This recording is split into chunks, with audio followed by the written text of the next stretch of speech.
बालकों में सत् प्रवृत्तियों का बीजारोपण। लेखक पंडित श्रीराम शर्मा आचार्य। बच्चे ही बड़े होकर देश समाज के निर्माण, संचालन एवं नेतृत्व में भूमिका निभाते हैं। इसे यूं भी कहा जा सकता है कि आज के बच्चे ही आने वाले कल के राष्ट्र निर्माता हैं। राष्ट्र और समाज का निर्माण तथा भाग्य भविष्य अच्छे नागरिकों पर ही निर्भर करता है। इसलिए अपने समाज और देश का भविष्य उज्जवल हो, इसके लिए आवश्यक है कि आने वाले कल के नागरिकों का व्यक्तित्व सुगढ़तापूर्वक निर्मित किया जाए। कहना नहीं होगा कि मनुष्य का निर्माण बचपन की आधारशिला पर ही होता है। कोई व्यक्ति आज जो कुछ है वह उसके बचपन में ही निर्मित होना आरंभ हो गया था।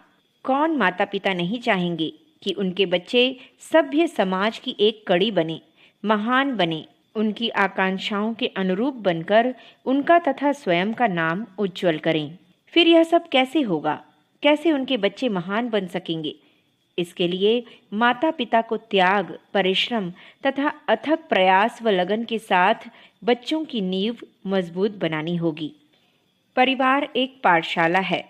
बच्चा यहाँ जो भी सीखता है वही उसके संस्कार बन जाते हैं। बच्चा उस कोमल डाल के समान है जिसे जिस ओर चाहो मोड़ा जा सकता है, या कुम्हार की कच्ची मिट्टी के समान होता है जिससे कुम्हार अपने इच्छानुरूप पात्र बना सकता है। इस कच्ची मिट्टी में जिस प्रकार के संस्कार भरे जाएंगे उसी के अनुरूप पात्र निर्मित हो जाएंगे। अब यह माँ या परिवार के अन्य सदस्यों पर निर्भर करता है कि वे किस प्रकार के संस्कार भरना चाहेंगे। परिवार में माँ ही एकमात्र ऐसी सदस्य होती है जिसके संपर्क में बच्चा सबसे अधिक रहता है। पालने से लेकर ठीक से होश संभालने तक वह माता के पास रहता है। यदि शिशुपन से ही उसकी ठीक से देखभाल की जा सके तो कोई कारण नहीं कि माँ उसे शिवा, विनोबा, भगत सिंह आदि जैसे महामानवों की प्रतिमूर्ति न बना सके। प्रारंभ में जब बच्चा शिशु होता है उसी समय से माता को चाहिए कि वह उसमें उचित संस्कार ठीक ढंग से लालन पालन करके डाले। इस काल में माँ को चाहिए कि वह स्वयं नियंत्रित रहकर शिशु का पालन पोषण करें। स्वच्छता का ध्यान रखना, एकांत में शांत भाव से दुग्धपान कराना उनमें प्रमुख हैं। माँ का दुग्ध विभिन्न नाड़ियों से गुजरकर आता है तथा उसमें भावना भी संयुक्त होती है।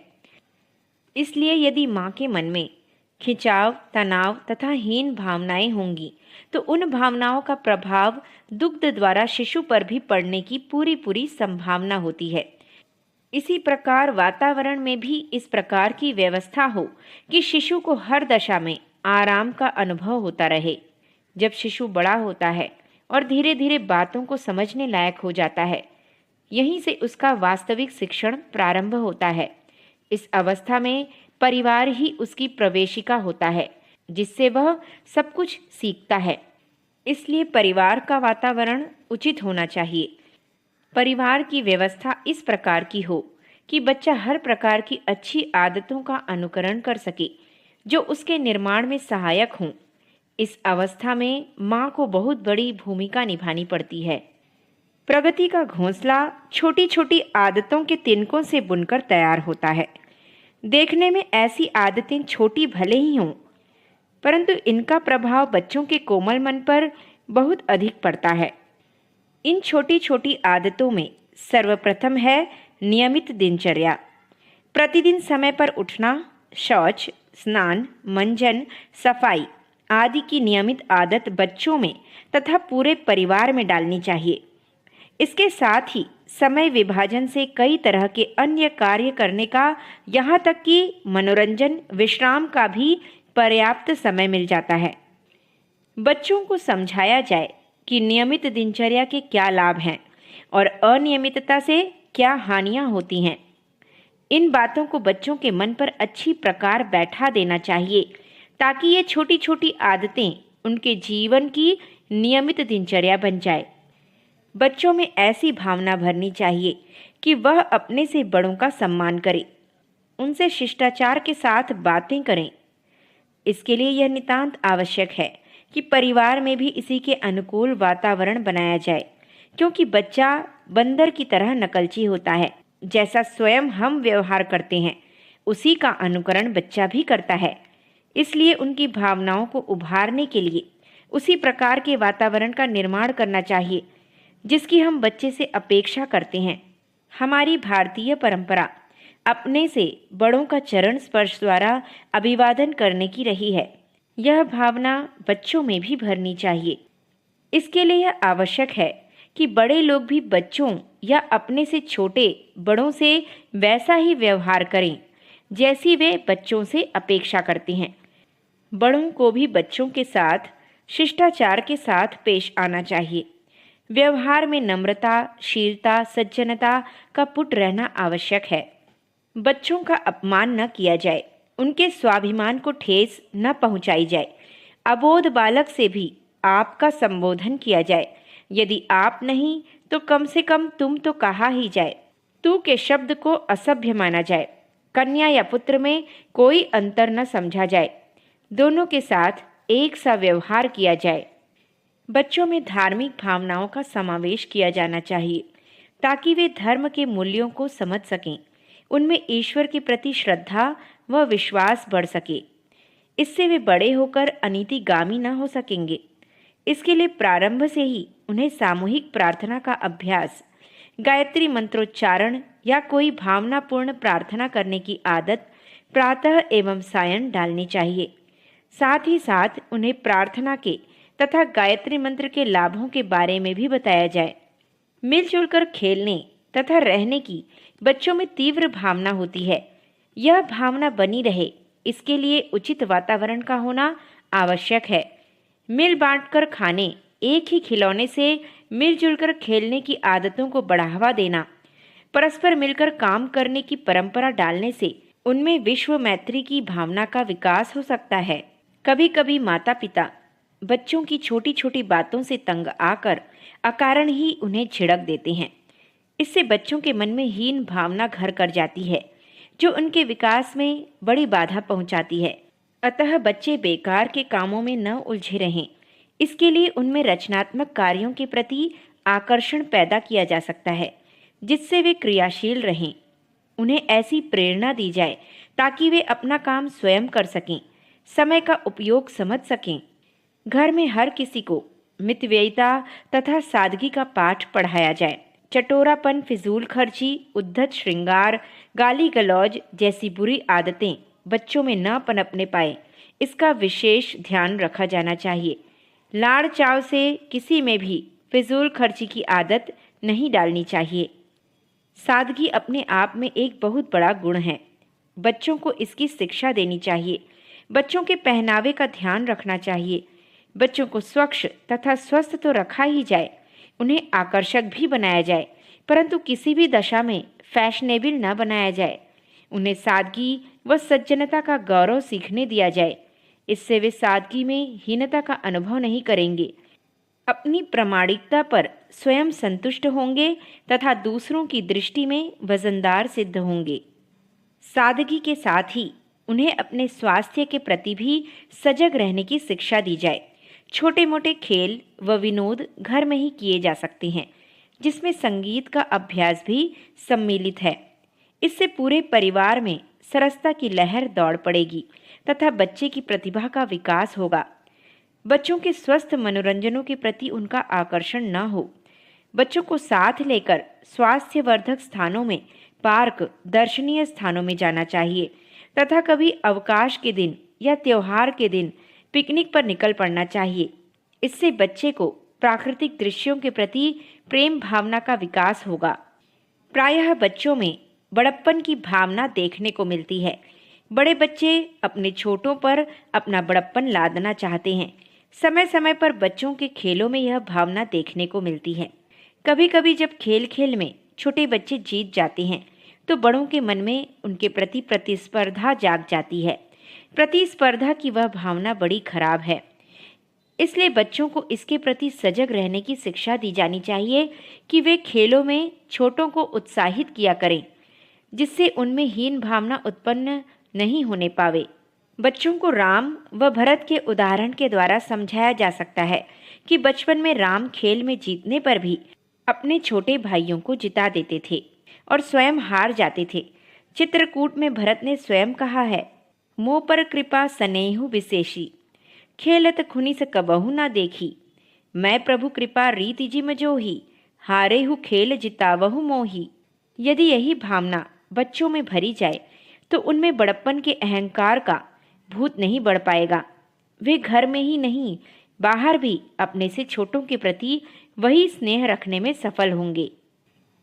प्रायः बच्चों में संकोचशीलता मिश्रित भय, झिझक, संकोच आदि की भावना घर कर जाती है।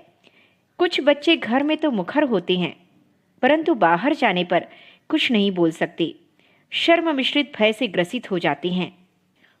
कभी कभी ऐसे बच्चे इन कुंठाओं से ग्रस्त होकर अपने को बड़ा दिखाने के लिए क्रूरता का सहारा भी ले बैठते हैं।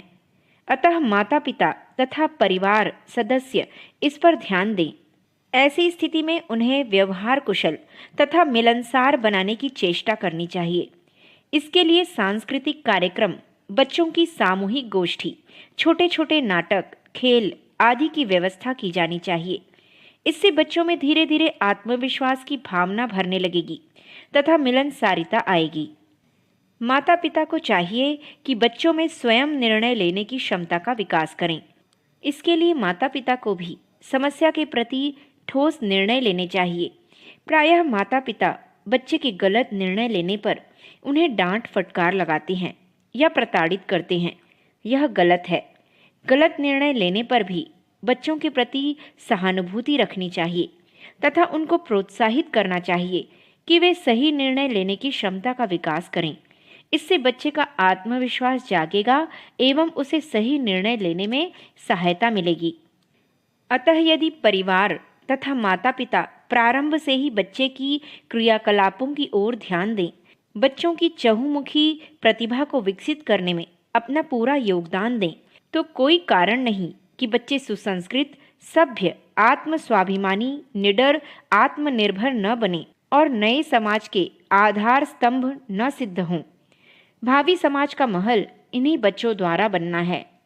ये बच्चे ही कल के राष्ट्र की तकदीर होंगे, या यूं कहा जाए, सुसंस्कृत, सभ्य तथा स्वाभिमानी बच्चे ही सभ्य तथा उन्नत समाज की नींव हैं।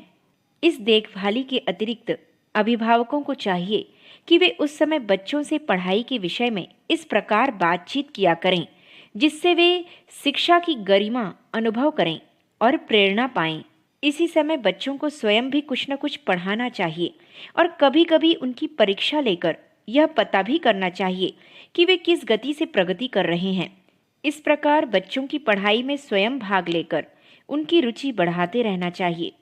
जो अभिभावक बच्चों की पढ़ाई में स्वयं रुचि नहीं लेते, उनके बच्चे प्रायः पढ़ने लिखने में कम ही रुचिवान हो पाते हैं। बच्चों की शिक्षा के लिए केवल मात्र अध्यापकों पर निर्भर नहीं रहना चाहिए। अध्यापकों के लिए कोई एक ही विद्यार्थी तो नहीं होता, उन्हें तो 50 विद्यार्थियों के साथ माथापच्ची करनी पड़ती है। 50 जगह बटा हुआ उनका ध्यान तथा समय बच्चों को अधिक लाभ नहीं पहुंचा पाता। इसलिए अभिभावकों को बच्चों को स्वयं भी थोड़ा समय देकर उस कमी को पूरा करते रहना चाहिए। यह तो रही पुस्तकीय शिक्षा की बात। इसके अतिरिक्त एक शिक्षा और है जिसे अनुभवीय अथवा यथार्थ शिक्षा कहा जा सकता है। वह यह कि बच्चों को संसार का यथार्थ अथवा व्यावहारिक ज्ञान कराया जाए। इसके 2 तरीके हैं। एक यह है कि बच्चों को अपने साथ बाजार, सभा, सोसाइटियों तथा मेलों, उत्सवों में ले जाना चाहिए। ऐसे अवसरों पर अभिभावक बाजार की चीज़ों, उनके भावों तथा उपयोग के विषय में बतलावें और दिखलावें कि लोग एक दूसरे से किस प्रकार बरतते तथा व्यवहार करते हैं। यह भी उन्हें बतलाना तथा समझाना चाहिए। व्यवहार ज्ञान के लिए बच्चे उत्सुक तथा जिज्ञासु होते हैं। अभिभावकों को अपने प्रयत्न से उनको उनके इस गुण का लाभ पहुंचना ही चाहिए। साथ ही अभिभावकों को चाहिए कि वे नित्य प्रति सायं बच्चों को बस्ती से दूर कुछ देर के लिए घुमाने ले जाएं। ऐसे अवसर पर उन्हें प्राकृतिक दृश्यों, पक्षियों, सामान्य वनस्पतियों तथा यदि कोई मिल सकें तो पशुओं के बाबत बतलाएं। साथ ही सूर्य, चंद्र, ग्रह, नक्षत्रों तथा एकांत, शून्य आदि के आधार पर आध्यात्मिक जिज्ञासा भी जगाते चलना चाहिए। इस प्रकार बच्चों में पुस्तकीय ज्ञान के साथ व्यावहारिक जगत और अध्यात्म ज्ञान का क्रम बढ़ता चलेगा। एक बुद्धिमान अभिभावक ने अपनी इस व्यावहारिक विधि का वर्णन करते हुए एक स्थान पर लिखा है, मैं अपने दोनों किशोर बच्चों को अपरिचित सड़कों पर भेजता हूँ और निर्देश देता हूँ कि 1 घंटे घूमकर आओ और मुझे बतलाओ कि तुमने कहाँ क्या देखा। जब वे लौटकर आते हैं तब मैं उनसे उनकी जानकारी के विषय में प्रश्न करता हूँ। उत्तर संतोषजनक न होने पर दूसरे दिन उन्हें फिर निर्देश के साथ भेजता हूँ कि वे रास्ते की हर चीज़ और घटना को खूब ध्यान से देखते चलें और उनका महत्व तथा विशेषताएं हृदयंगम करते जाएं। वे जाते और वैसा ही करते हैं। वापस आने पर मेरे प्रश्नों का ठीक ठीक उत्तर देते हैं। इस प्रकार मैं देख रहा हूँ कि मेरे दोनों बच्चों का सांसारिक तथा व्यावहारिक ज्ञान दिन दिन बढ़ता जा रहा है, जो उन्हें आगे चलकर जीवन यात्रा में बहुत सहायक तथा उपयोगी सिद्ध होगा, ऐसा मेरा पूरा विश्वास है। निस्संदेह यह अभिभावक एक बुद्धिमान अभिभावक है और बच्चों के प्रति किसी पिता का क्या कर्तव्य है, इसको अच्छी तरह जानते तथा पालन करते हैं। जिन बच्चों को हर चीज़ तथा घटना को ध्यान से देखने का अभ्यास हो जाता है, वे आगे चलकर बड़े अनुभवशील तथा व्यवहार कुशल नागरिक बनते हैं। उनका यह गुण हर बात और हर समस्या को ठीक से समझने और उसका हल निकालने में बड़ा सहायक होता है। शिक्षा का अर्थ केवल पुस्तकें पढ़कर परीक्षा पास कर लेना भर ही तो नहीं है। परीक्षा पास करना अनिवार्य है और उसके लिए स्वाध्याय करते रहना भी नितांत आवश्यक है, जो प्रत्येक छात्र को करते ही रहना चाहिए। तथा सच्चा ज्ञान तब तक नहीं होता जब तक विद्यार्थी परमात्मा के इस विशाल विश्वविद्यालय में सूक्ष्मदर्शिता के साथ पदार्थों तथा गतिविधियों का अध्ययन नहीं करता। इसके अभाव में स्कूली शिक्षा अधूरी रह जाती है। बच्चे अपने परिवेश के प्रति अत्यधिक संवेदनशील होते हैं। जिस आयु सीमा में हम उन्हें अबोध एवं अनजान समझते हैं, वस्तुतः उसी समय उनके भावी व्यक्तित्व का ढांचा बड़ी तीव्रता से बन और पक रहा होता है। इस समय बोए गए संस्कार ही उनमें आगे चलकर उगते, बढ़ते और फूलते फलते देखे जाते हैं। दूरदर्शी माता पिता और अभिभावक इसी अवधि में अपनी कुशलता और योग्यता का उपयोग करके अभिमन्यु, प्रहलाद, शिवा, विनोबा और भगत सिंह जैसे महामानवों के निर्माण का श्रेय प्राप्त करते हैं।